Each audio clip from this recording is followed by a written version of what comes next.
शिवाय नमः।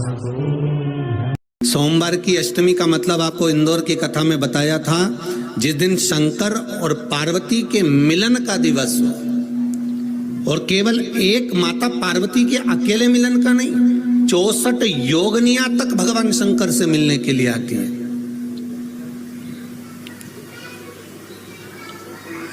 चौसठ योगनी।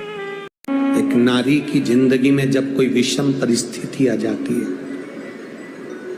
एक नारी की जिंदगी में जब कोई विषम परिस्थिति आ जाती है और उसकी आंख के आंसू जब सूखते नहीं हैं, बड़ी दुखी होकर वो अपने घर में रहती, कहीं पति मदिरा में डूबा है, परिवार के लोग अपशब्द कह रहे हैं, ताने दे रहे हैं, गालियां दे रहे हैं, और वो सोच कर बैठी अब जिंदगी नहीं चाहिए, भगवान तू ये जीवन अब मत देना। जिसकी बहुत गति बिगड़ी, किसी नारी की जिंदगी जब इस तरह से जी रही होती है, शिव पुराण कहती है केवल एक चावल का दाना, एक अक्षत, एक बेलपत्र और एक पुष्प की, लाल पुष्प की पंखड़ी, जो सोमवार की अष्टमी के दिन मां मालिनी के नाम से, मां गौरा के नाम से, आदिशक्ति के नाम से, 3 नामों का स्मरण कर कर मालिनी, मां गौरा, आद्य शक्ति का स्मरण कर कर जो अशोक सुंदरी वाली जगह पर समर्पित कर देती है नारी, उसकी जिंदगी से दुख समाप्त हो जाता है और वो खुशी की ओर अग्रण्य हो जाती है। मां मालिनी कोई साधारण नहीं है, गजमुखी है ये, जिसके मस्तक, जिसका शीश गज का है, साधारण नहीं है ये। मत्स्य पुराण कह रही है, विष्णु धर्मोत्तर पुराण कह रही है, और नव दुर्गा उपनिषद कह रहा है, ये मालिनी मां कोई साधारण नहीं। उसका नाम का स्मरण, हमारे एक नारी बहुत कष्ट की अगर जिंदगी जी रही है तो उसको एक बार अपने जीवन में उपाय करना चाहिए, उसको जीवन में एक बार मां गजमुखी मालिनी का स्मरण करना चाहिए, उसकी भक्ति कम नहीं, दुख समाप्त। वो गजमुखी मालिनी, एक लाल चंदन में भिड़ा हुआ अक्षत, एक बेल पत्र, एक फूल, लाल फूल की एक पंखड़ी हो, फूल भी नहीं हो तो पंखड़ी भी, मां मालिनी गजमुखी को जब दिया जाए तो वो सुख प्राप्त करती है। सुख, शंकर भगवान के जितने संतान उतना गजमुखी मालिनी ने अपने को गोदी में खिलाया। अशोक सुंदरी को, गणेश को, कार्तिक षडानंद को, जया, विषहरा, शामरीवारी, दौतली, देव, ये सब कन्याओं को, बेटों को मालिनी अपनी गोदी में खिलाती, दुख समाप्त कर देती।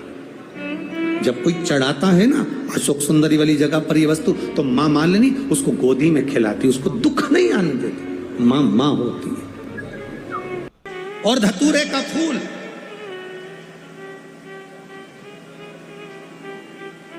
कांटे वाला धतूरा, और उसमें लगने वाला एक पुष्प, आस्था चैनल पर आप लोग देख रहे होंगे धतूरे के फूल का दर्शन।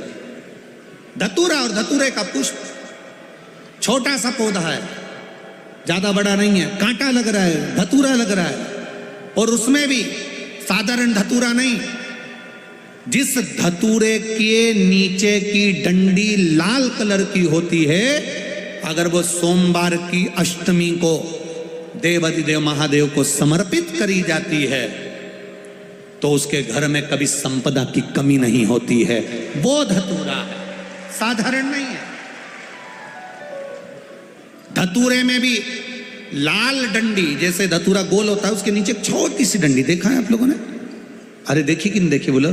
धतूरा देखा है ना?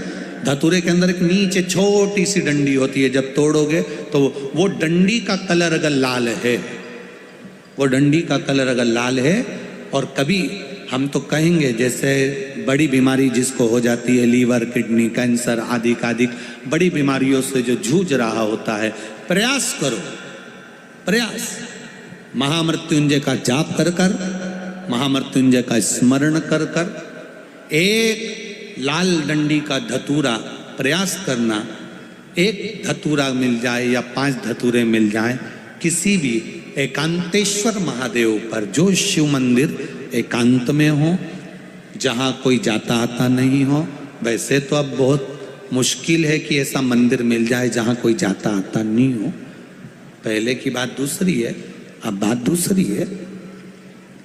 फिर भी कहीं आप रोड पे से निकल रहे हो, एकांतेश्वर महादेव अगर आपका दिख जाए, बहुत बीमारियों से ग्रसित हो, तो भी महामृत्युंजय जाप का स्मरण कर कर या किसी विद्वत ब्राह्मण जन से महामृत्युंजय मंत्र का जाप कराकर या भगवान शिव के मंत्र का जाप स्वयं कर कर वो भी ना बने तो पंचाक्षर मंत्र नमः शिवाय, षडाक्षर मंत्र ओम नमः शिवाय या श्री शिवाय नमस्तुभ्यम जप कर वो लाल डंडी का धतूरा 5 एकांतेश्वर महादेव को आप समर्पित कर सकते हो। रोग, इसके शरीर में सफेद चमड़ी पड़ने लगती है, चर्म रोग हो जाता है, या चेहरे पर आंख के पास में पूरा कालापन आ जाता है, उसको हमेशा याद रखना है।